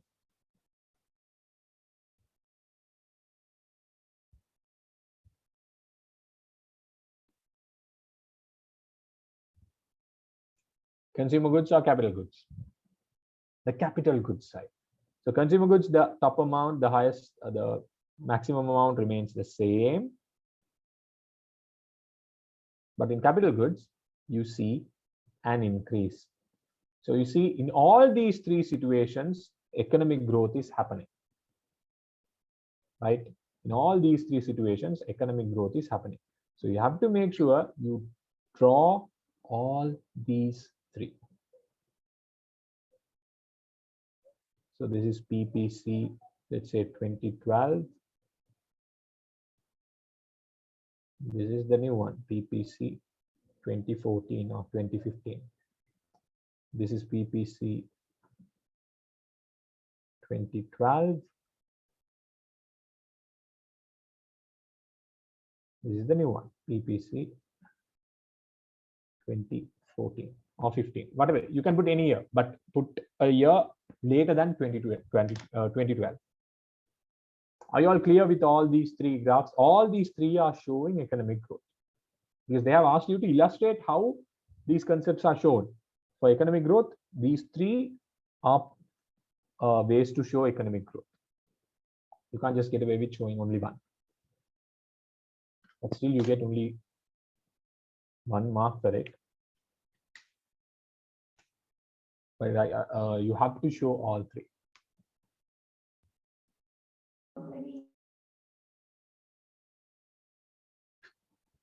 If we are asked to write a caption for it, how will we write? If you are asked to show a caption for it, asked to write a caption for it, for this one, you'll have to say the outward shift of production possibility curve,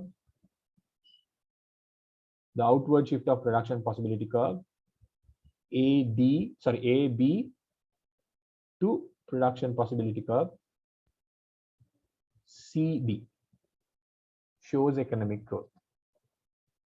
Here, similarly, you start with the outward one-sided shift of production possibility curve AB to CB shows economic growth. Likewise, you write the other one also. If they ask a caption, that's how you should write. You don't have to write a lot. You don't have to explain everything and all. This is enough. So to say economic growth means the curve shifts outside. Sometimes the curve can parallelly shift both sides, or sometimes it can shift more slanted towards one than the other.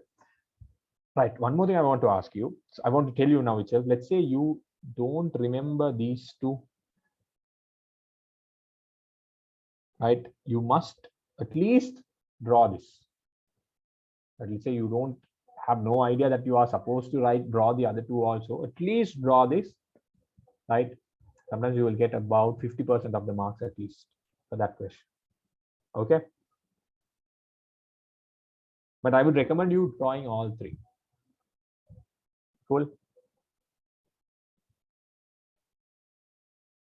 There are more ways actually to show economic growth. There are actually more ways, but these three are enough for you, for your A levels.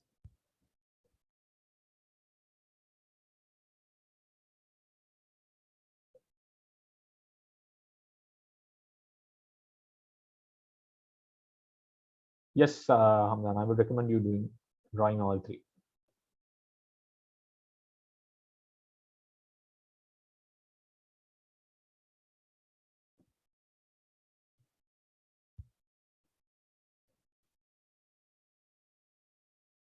Right. I think this is a very small question. We can quickly finish this one off. What are the main functions of an economic system?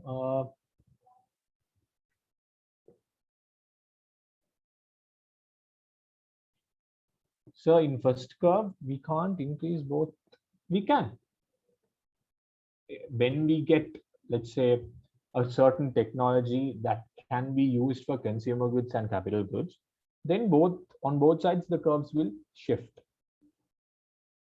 Right? That can happen. Generally, when we say economic growth, this is the graph that is normally drawn by anyone. That's what that's the thing, Amry. When economic growth is there, we won't face opportunity cost for increasing one product. We don't lose the other one. That's the thing about economic growth, because we are getting new resources. Why do we face opportunity cost? Is because when you are at full employment here, right? When you are fully employed there, let's say 100 units and 50 units,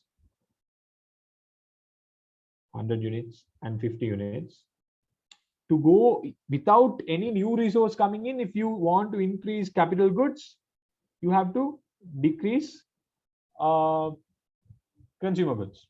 There's no other way.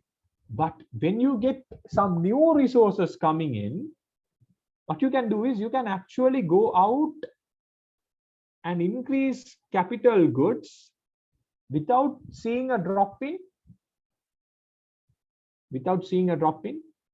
consumer goods. Why? Because when we increase the capital goods now, we are not using resources used for consumer goods production. We are using those new resources that we have received, the new machines, the new labor that we have got. That's why we can increase one product without reducing the other. That's why we call it economic growth. Economy has grown. We are able to produce more now. Is that clear?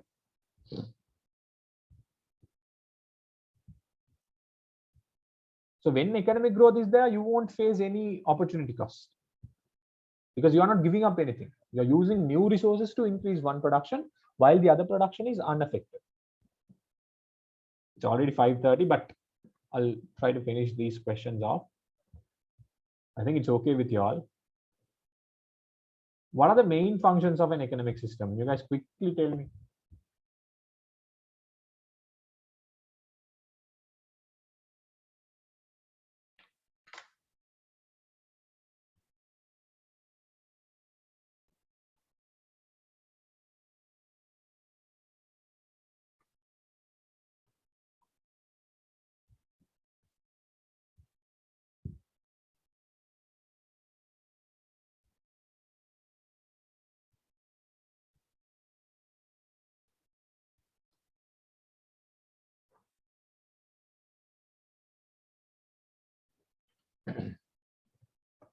Here it is. Functions. What is the question, Princey? Can you get any other question in relation to PPC? Yeah, there are other concepts also. They can ask about unemployment, how to show it. Then you put a mark inside the PPC and show unemployment. Full employment means you mark a point on the PPC and show full employment. Likewise, there are other concepts you can be asked. I have only shown 4 concepts here. That's what was asked in the past paper. In that particular year, I took that question and we discussed. Maybe in a future class, if there's any other concepts that was asked in a past paper, we'll talk about them. So functions of an economic system is very simple. An economic system, you see here, the functions of an economic system, right, is simply to find solutions to basic economic problems. And what are the basic economic problems? What and how much to produce, how to produce, whom to produce. Right? So your answer is supposed to be, you should start like this. The functions of an economic system is simply, right, to find solutions to basic economic problems. What and how much to produce, how to produce, and whom to produce. But remember this, I would recommend you not just to stop here, but also to write the other names for these what and how much to produce, how to produce, and whom to produce. So tell me another name for this what and how much to produce.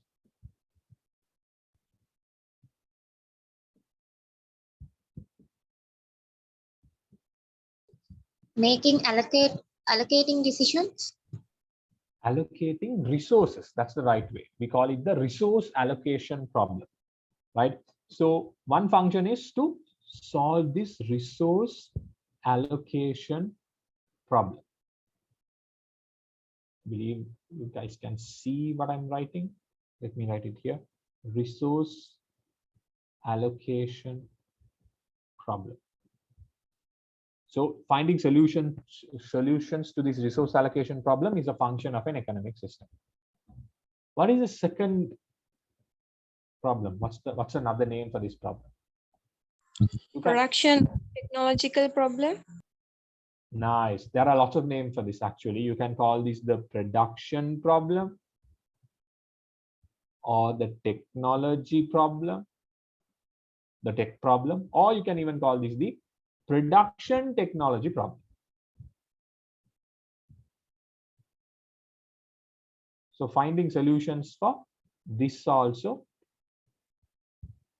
is a function of an economic system. So the third one, whom to produce? What is that problem called? Problem of distribution. The problem of distribution, or you can call this the distribution problem. It's up to you how you call it, but it should be problem of distribution or distribution problem.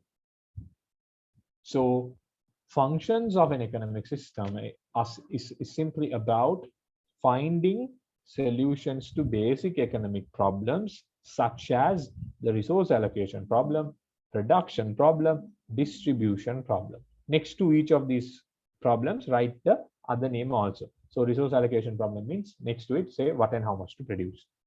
Production problem, how to produce. Distribution problem, whom to produce. So your answer is just given on the screen right now. Clear?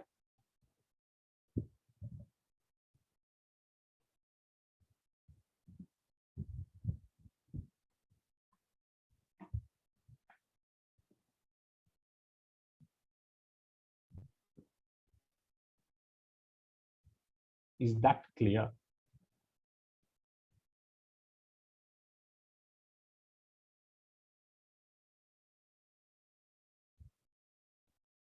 The faster you respond, the quicker we can end the session, because we have only one more question. Let me check how long it will take to finish that. If it's a short one, we can quickly finish it off.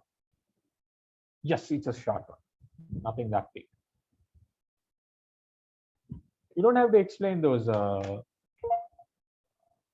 Princey, because here what they're asking, just what are the main functions of economic systems. They are not asking you to explain the functions or describe the functions of economic system. They're asking what are the functions.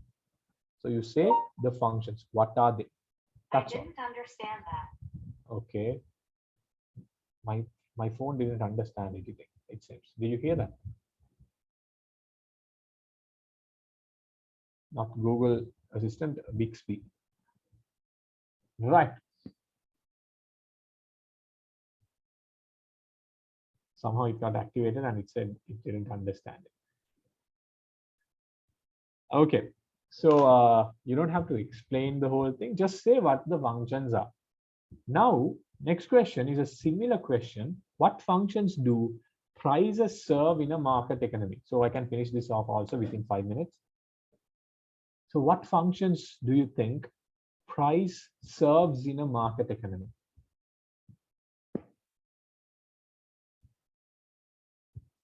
Tell me the functions.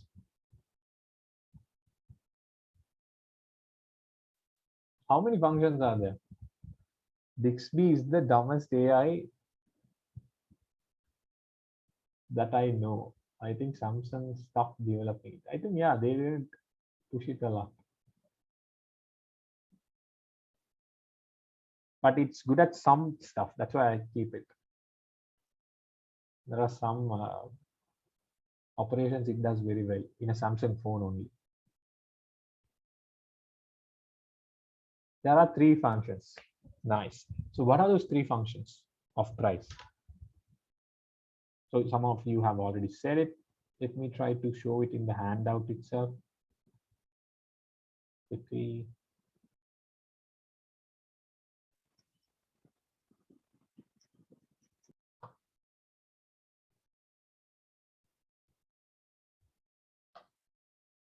Functions of price in a market economy. So these are pretty much parts you would have in your handout itself, not just mine, any handout. I think any teacher would have given it like this itself. So functions of price in a market economy, there are 3 functions, right? Price does 3 things in a market economy, and they are the signaling function, incentive function, and rationing function. For the last one, someone might say it has resource allocation function also. So those 3 functions are there, right? Here, do you have to explain it, or you just have to say these 3 functions and be done with it? What do you think?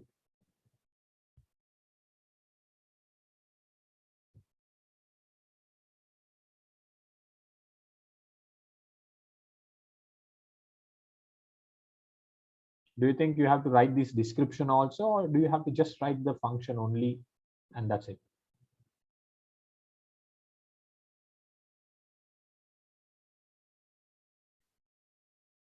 Go back to the question and see. What are they asking you to write? Are they asking you to describe the functions of price, or are they asking you to just say what the functions of price are? What functions do price serve in market economy? Just say the functions. Signaling function, incentive function, and that's the third one, rationing function. That's all you have to tell.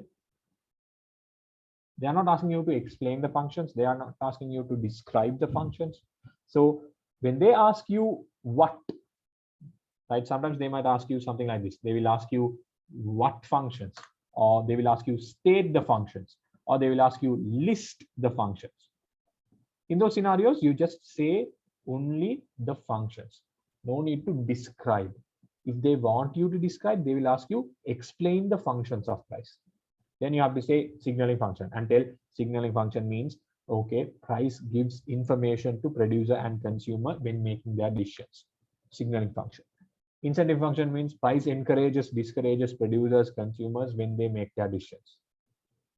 Resource allocation function means price helps, assists producers and consumers to allocate their resources and wealth in the market. But here they didn't ask you to do that. They asked you to just they just ask you what functions do price serve in the market? Signaling, incentive, rationing function. That's it. Clear?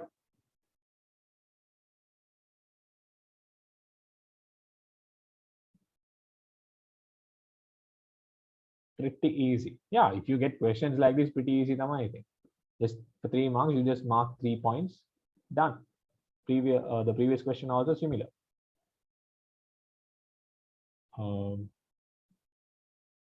This one. 3 marks, you have to mention 3 functions. Done.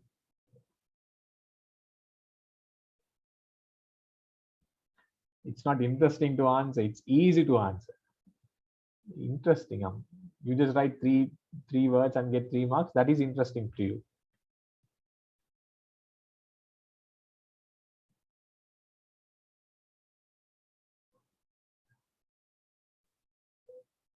அதான் பாருங்களேன் ரிமாஸ்.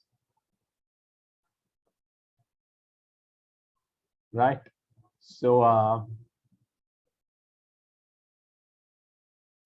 when will you upload the next paper in Telegram group, today or tomorrow? We'll do it this way. Next paper, since we have done 2 classes with essay type questions already in chapter 1, next class, shall we do MCQ? An MCQ discussion.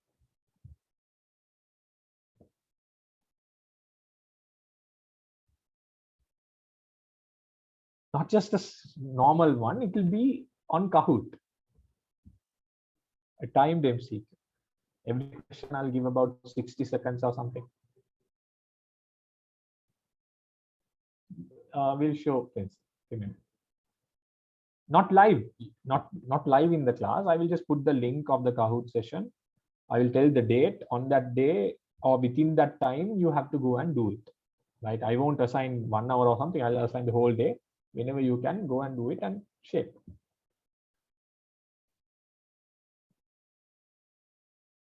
That's why, Hamdan, I want to do it, so that anything that's hard, you can, learn and cover things up. So, Princey, this is what you wanted to see, I think.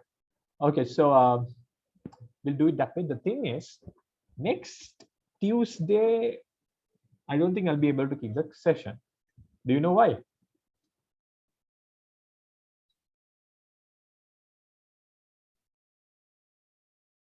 Because it will be the Eid day, right? Festival. So next Tuesday, no class. That's why I'm keeping this exam for you guys so that you will work on it.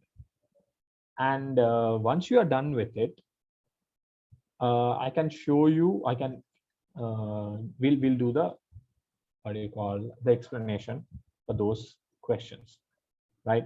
So the exam will be on, let's say, I'll put the date, but not this week. You need time to study, no, right? And what I want to do is, I'd recommend you, should it be just chapter 1 or chapter 2? I'm just thinking of it.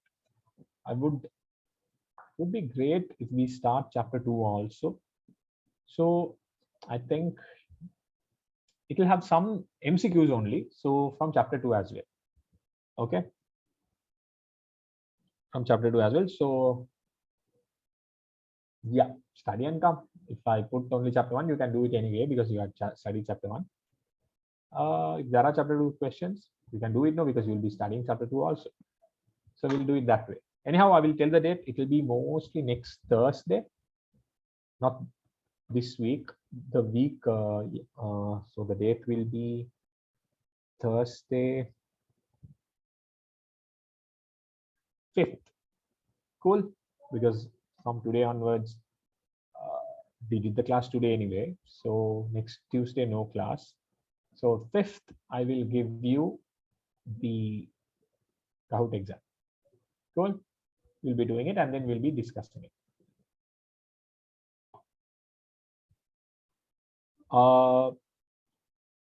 And also in the meantime, what I'll do is I'll send you some essay questions also to be discussed in future classes.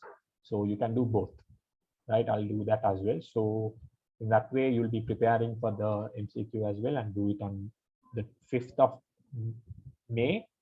And at the same time, you can do the essay type questions and we can discuss it in our future class as well. Okay. So anyhow, any plan, anything that's going to happen, I will put the details and stuff in the Telegram group. So anyway, you will get the information there. And also, if you have any questions, send them to me. I will either discuss those questions in the class, or I'll make separate videos and upload them in YouTube and just give you the link in the Telegram channel so that you can check those stuff as well. Some students have sent 1 or 2 questions. I have sent explanations to them. For others also, I'll do that. And here now, things are starting to get messy here. I have to now stop the session because it's 20 minutes past the session, right? So see you guys in the next session, and anything I'll inform in the Telegram channel. Okay. Have a great day. Yeah, Ube, the delivery has come. 5-star. And yeah, advanced Eid Mubarak, since some of you all might not be meeting till next class now. So that's there. See you.